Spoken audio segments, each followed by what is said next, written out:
Hey, LOLers. Okay, fat is delicious, but how much fat can we eat? Fat really serves great purposes in our bodies. For those of you who are around and watching what they were eating in the 80s, you might remember the SnackWell's strategies. Everybody was going super low fat. That's not healthy either. But right now, I'm seeing on a lot of the food diaries that I am looking at that individuals are typically reporting somewhere between about 35 and 64 or so percent fat on average. That's simply too much.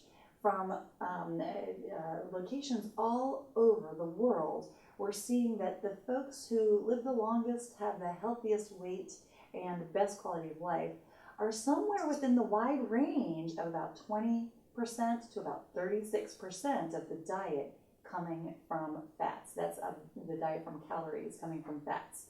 Now remember, where an ounce of protein or a gram of protein or a gram of carbohydrate or a gram of fat is more than double the amount of calories compared to protein or compared to carbohydrates. So it is easy to rack up the calories on fats. Without adding fats to the diet and just eating fats the way they're naturally present in some foods, meats or some certain vegetables, you're going to get to 20% easily.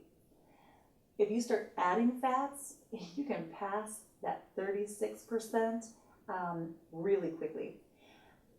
You're going to have to measure, okay? It's just the easiest way to do it, just to make sure that you are not being a little heavy-handed with the olive oil.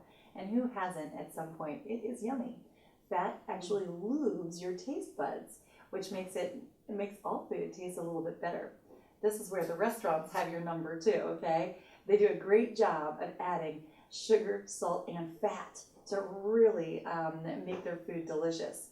But from our standpoint, we've got to really work hard to cut back on our added fats, and to do that, I highly recommend you measuring them out.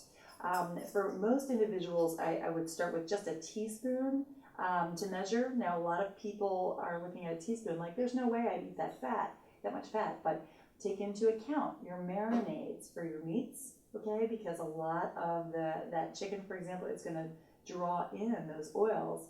Your salad dressings, your the way that you prepare the foods, maybe using even a spray on a pan, it will add up pretty quickly.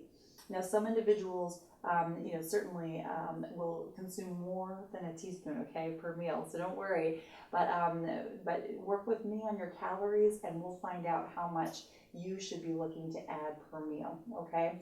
All right, guys, thanks so much for joining with me for How Much Fat.